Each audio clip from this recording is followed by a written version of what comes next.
just to explain why I'm doing this, Roger phoned me up a couple of days ago about getting this together, and it comes out of some research I've done on the Forest D miners in World War I.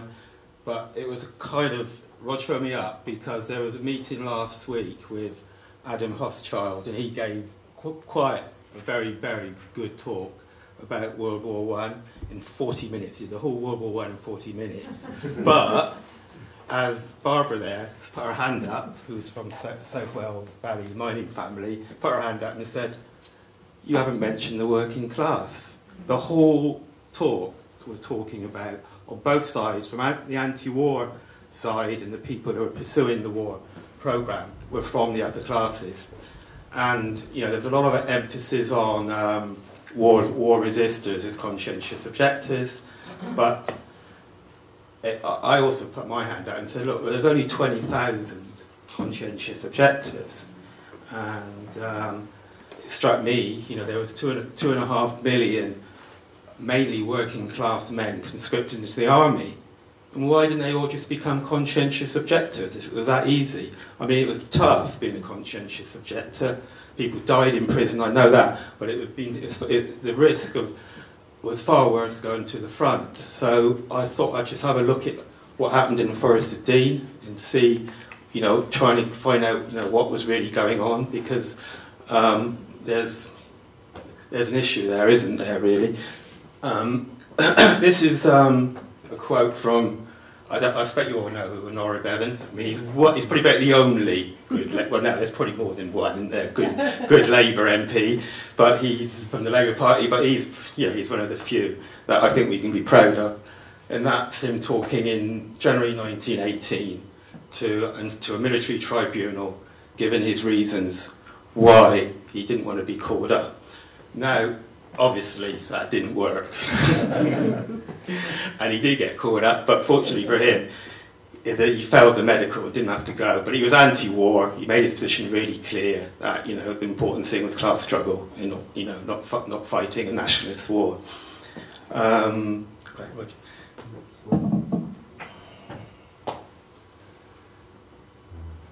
If you press return, it should go to the next one. Should I just press? Yeah. Oh, yeah.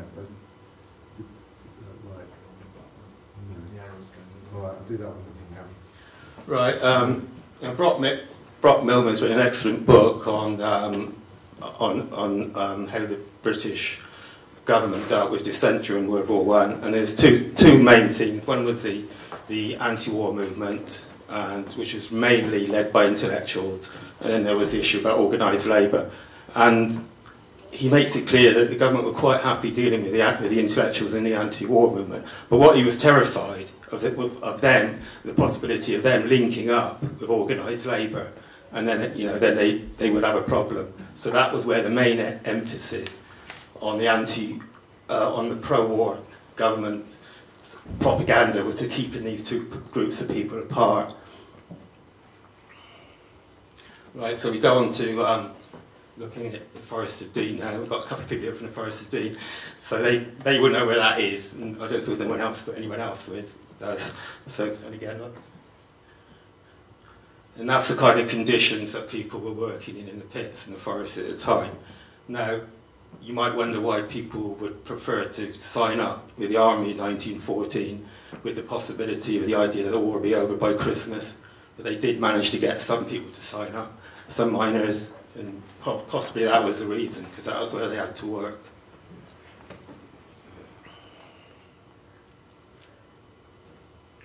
Next one, yeah, sorry.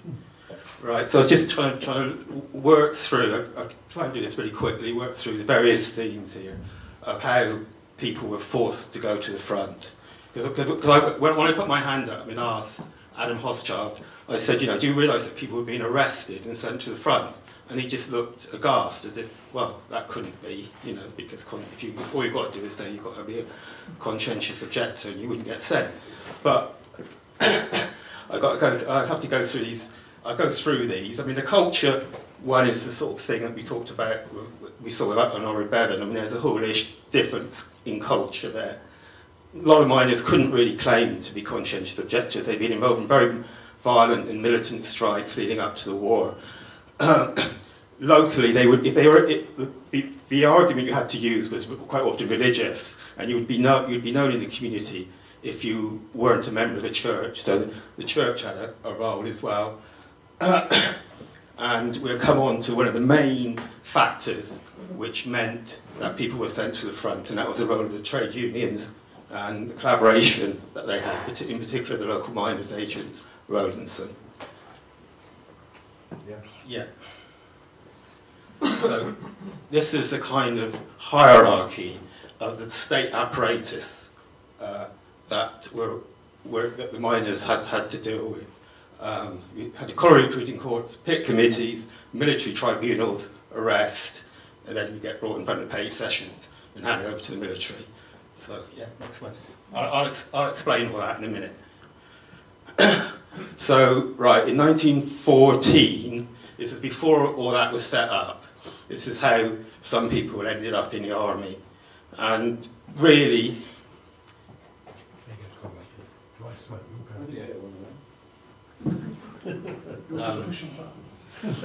yeah, like other people. I'm sorry about it, it's like other people. I'm not used to standing in front of a very large group of people, so I'm a little bit nervous. Right, so you... here's a local miner, Harry Barton. He survived the war, but in 1914 he thought he'd be better to be in the army than in the mines, because that was a choice. You didn't have any other choice. You either was in the army or you were in the pit. And so, you know, otherwise you'd starve. Didn't have any money, that's all there was. So, yeah, next one. There's another one, Joe Kent. This is again in 1914. If you read that, you see how he ended up in the army. They were going round, the military were going around local pubs recruiting people on Saturday nights, you know, when they've had a drink. And that's how Joe ended up in the army. Sadly, he didn't survive, he died. He was killed. Sorry, what's a jibber? What's the... probably like a shirker or a coward or whatever. Yeah. I say jib it off. Yeah. I'm going to let that go. Right, okay, yeah.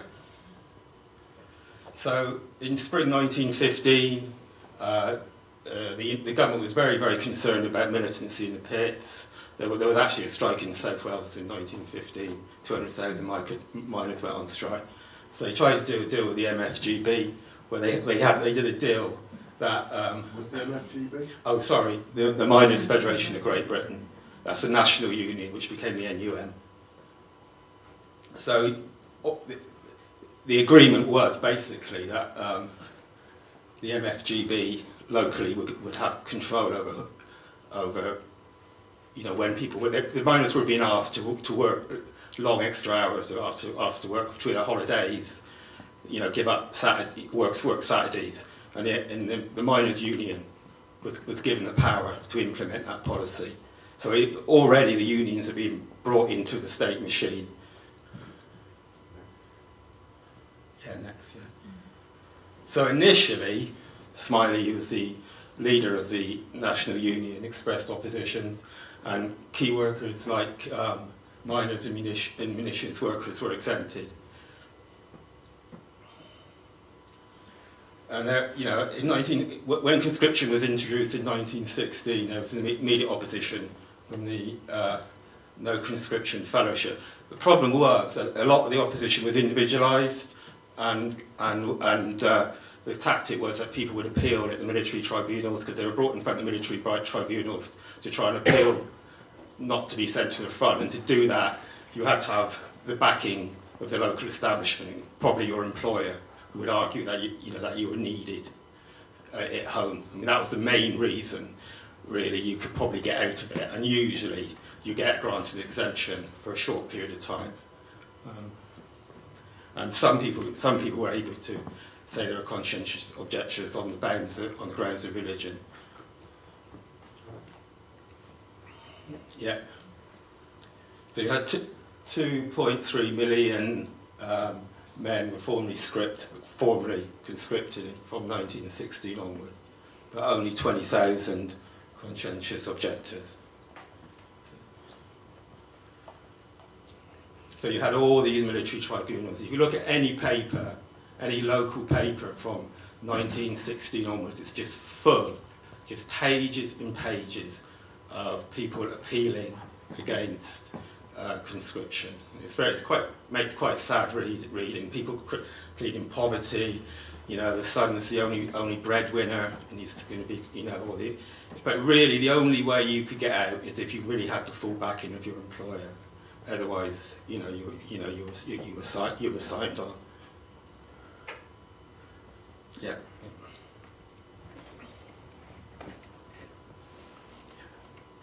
Oh yeah, sorry, yeah. Quite often, when people were called up, you know, I think it's another sort of difference, the kind of class issue. Most people, middle class people, would do, at least they would turn up, but quite often, if they were called up, they would turn up to the military centre. A lot of people just weren't turning up. You know, they get called up, they wouldn't even turn up to a military tribunal. They would just stick their heads in the sand and think, oh, I don't want to go, you know, hide or whatever. But, you know, if that happened, they were just arrested under the Military Service Act and brought before the petty sessions, usually fined, and then handed over to the military.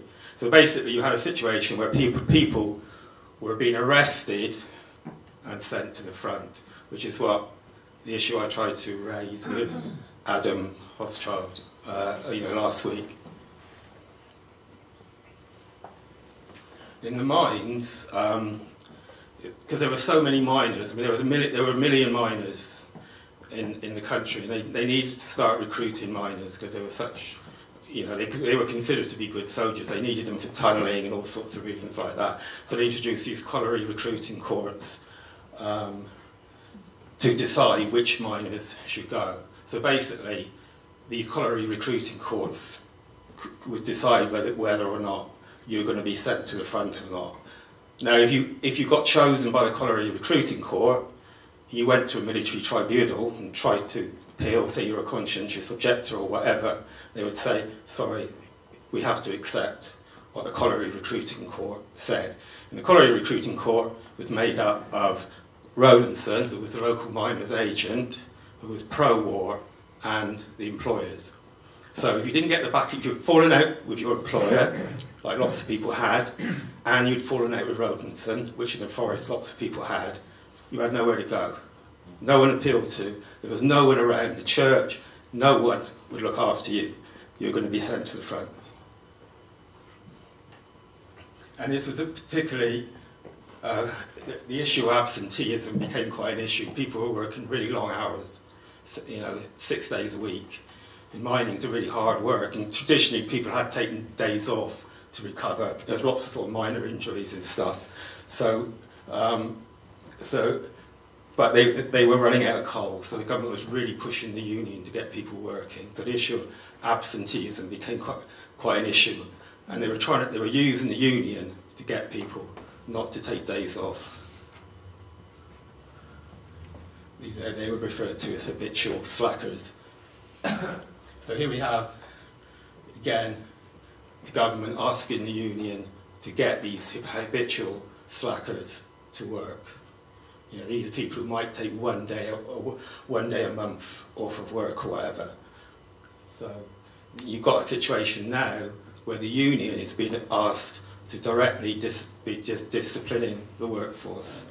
So again, if you're a young 18-year-old forest lad gone to the pit, the only person who probably could be on your side be your family. You can't go to the union, you can't go to employers, you can't go to the church. You've had it, basically. You're going to be sent to the front if you fall out with them people. So here's some quotes from the miner's agent. This is the bloke who workers traditionally would be thinking, this is the person we got to go to represent our interest. He was a union man in the forest. He was a paid, full-time national union official. And this is the sort of stuff that he was coming out with.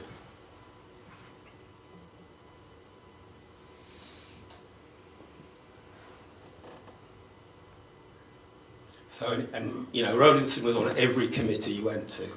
He was a magistrate, he he was on the colliery recruiting courts. He was involved in the pit committees. Right, there you go, next one. And then, and to top it all, if you did try and claim to be a conscientious objector, if you did manage to get past the colliery recruiting court and managed to have an appeal accepted at a military tribunal, you were told, sorry mate, you already work in a war industry. You know, you can't be a conscientious objector, can you?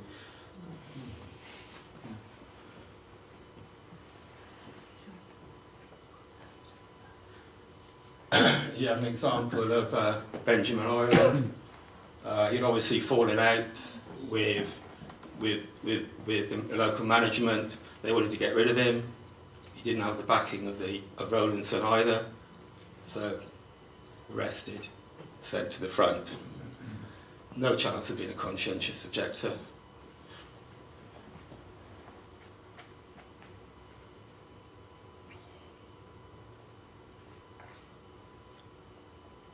And you can, I mean, I don't know whether you can try and imagine what it'd be like to be brought in front of some of these magistrates. I mean, Rowlandson was quite often the magistrate himself, or the magistrates were local coal owners.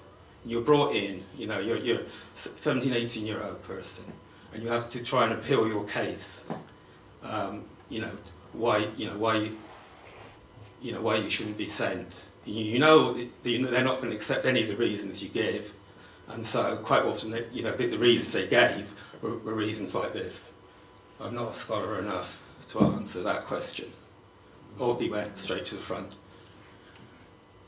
and there he is. I'm trying to find out whether he survived or not. Actually, I need to do a bit more research on him.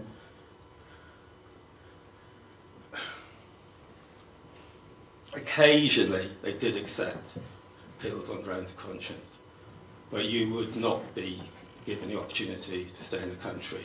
You'd still be sent and have to work, on an ambulance corps or something like that.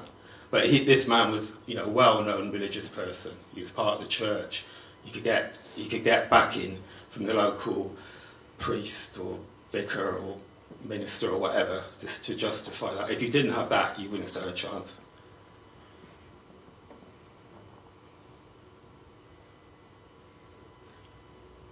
Do we have another one? He just didn't want to go, did he? Basically, that's all he could say. And what else, what can you say? I don't want to go. But they did. They sent him off. Some deserted. If you go in front of military tribunals, you know that the colliery recruiting courts are saying they don't want you at the pit. You just run off, don't you, and hide in the woods. But they still came after you. They got you. So things really started. Shit really started hitting the fan in 1917 when they really started running out of men at the front. So the government really wanted to recruit large numbers of men from the mine. So this was their first attempt to get. They needed to do it in conjunction with the national union. So they were negotiating with the union all the way along the line. And in the forest, it's only a small area. It's only 6,000 miners. So they worked out nationally. They needed 140 men from the forest.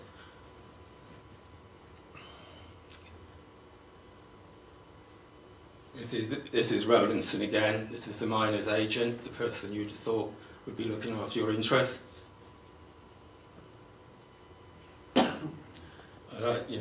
Just the language is just like awful, isn't it? Like skulking at home, rape them in. This is the kind of language. If you read the local newspapers, this sort of language, skulkers and skivers and people like this were being used a lot to anyone who didn't want to go and fight. An example of one of the young men that got raped in.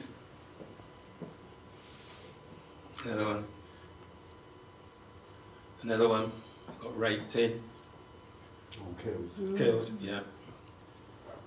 So this was the main concern of the government, the union in Rowlandson. It was the supply of coal on one hand and men on the other. They needed to balance that They obviously couldn't have all the miners going all fighting at the front. They needed them to get coal out of the ground to keep the munitions industry going.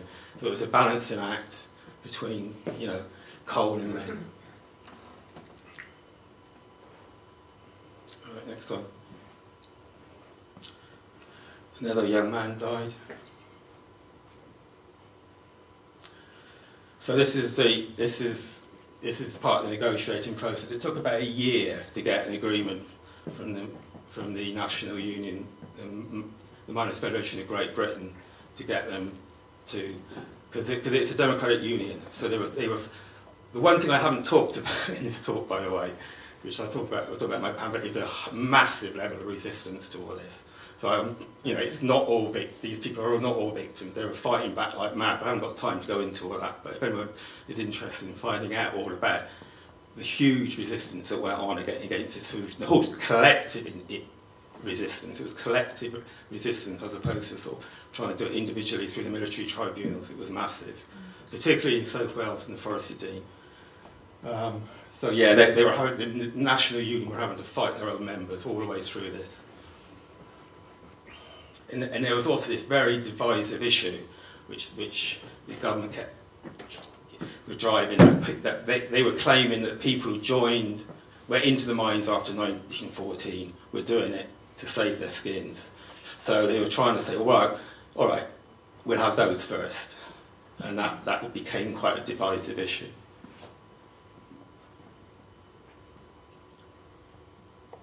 Right. So the second coup out was later on in 1918, and this time there was no right of appeal, absolutely nothing. At least before, even if you were referred by the colliery recruiting courts, you could still go to a military tribunal and try and appeal. You usually wouldn't take any notice. This time there was absolutely no right of appeal. They were selected by ballot by Bishop Fordham, and they were sent straight to the front. Many of them didn't survive. Here we have some young forest miners. Right. Brooks survived, but he was killed in the pits later on. I don't know what happened to the others. So, I won't go into this, but this is another story. Yeah, do this next Saturday. But there was huge conflict, as you can imagine, around all this stuff within the National Union and the local union. But by the end there was unofficial strikes. Rowlandson was forced to resign and was defeated in 1917. He was kicked out. The new pro-war leadership within the Forest of Dean Miners Association was defeated. So it kind of it did in one sense had a positive outcome, but they weren't strong enough to stop it because the National Union, they didn't get support from the National Union. You know, they wanted to stop it, they wanted to end the war, and they wanted to end conscription. And just finally, you know, even after the war, you know, the killing didn't stop. Because lots of people, even during the war, were killed in the pits. And lots of people had very serious injuries, particularly because of the sort of conditions they're having to work in the long hours. That's it.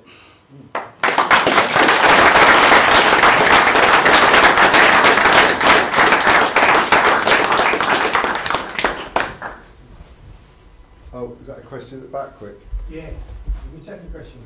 Yeah, we haven't got much time. We've got a few minutes. Right. Well, if I'll say something quick, try with me about, and maybe it'll carry on, the discussion will carry on like at the next thing you're talking about. But I think that maybe one thing that's like maybe unhelpful, or is like this idea of talking about the Mining Federation of Great Britain as a national union, because I think that like you'd probably agree that like, well, the clue's in the name really. Yeah. Because it was a federation of like, if you think about the mining areas you had all over the country, and this went right up to the history of the NUM as well. And I'd say like during the miners' strike in 84, 85, we saw exactly the same kind of thing, where you've got different mining communities with their own unions, which have got regional autonomy that meet at a national conference, which is not really like where the power of the union doesn't really lie in any kind of like national kind of structure. And I mean, so in that way, I think it's maybe unhelpful to talk about the Miners' Federation of Great Britain, because all it was a federation of like kind of local unions, and like as I'm sure you'll go into more detail next time. But like, for example, I mean, you got like I think the experience within the union, say within the South Wales Federation, would have probably been very different, you know, during the war. And you got people like AJ Cook, who's from down Muckiole, born down in Muckiole.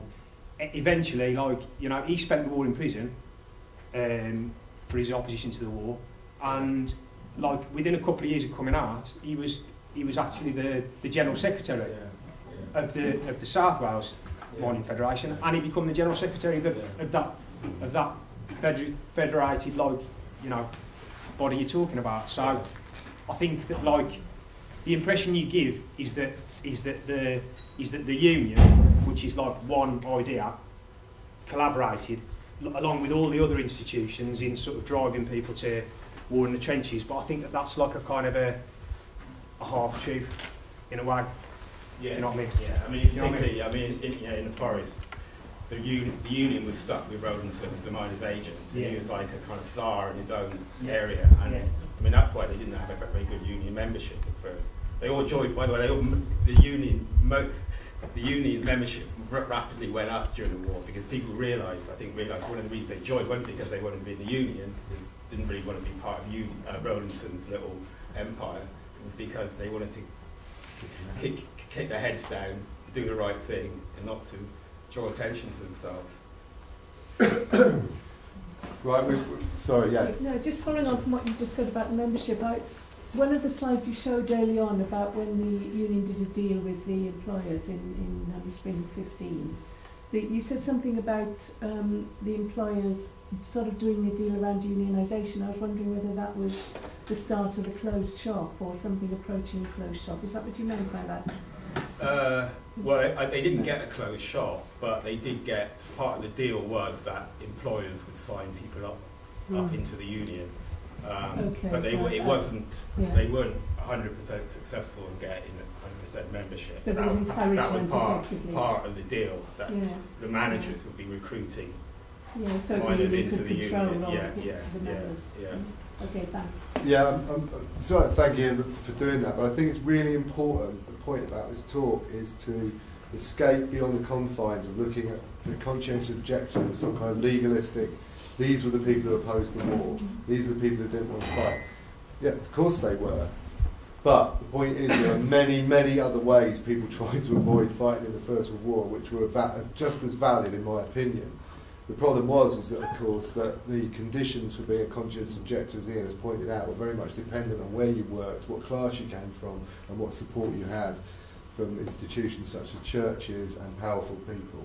And that's really important. So the work that needs to be done is an estimation of the number of people who tried to oppose joining up in the First World War outside of official conscientious objectors. So if there's any historians, they can start on that, can't they?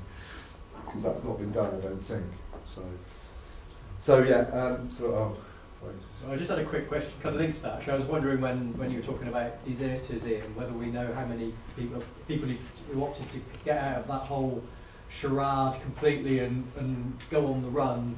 Do we know whether many of them got away with it? I mean, I came across about cutting about 6 who've been arrested up in Scotland, and 2 or 3 of those were Bristolians actually. So people obviously did try and go on the run, but it's a very difficult area to research, obviously. It was extremely difficult for British soldiers in particular when they were actually at the front line to be able to get to desert effectively.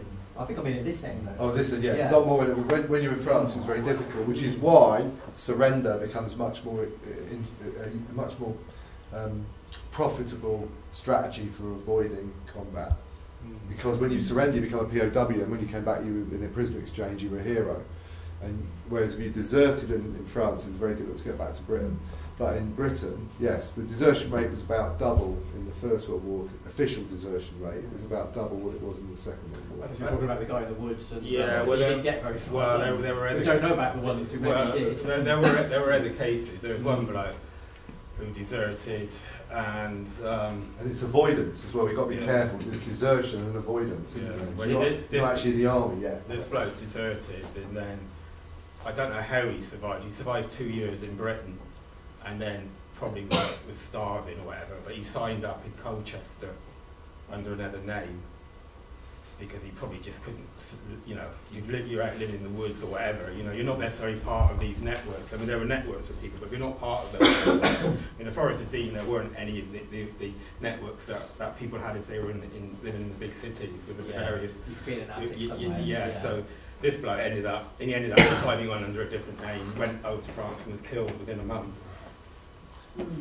Right. Were deserters being hunted down still, like, even after the war finished? Like Percy Toplish. Well, he was hunted down, but Percy Toplish was hunted down and killed like 2 years after the war, weren't it? Yeah. He was shot. The authorities had many reasons for wanting to get Percy Toplish.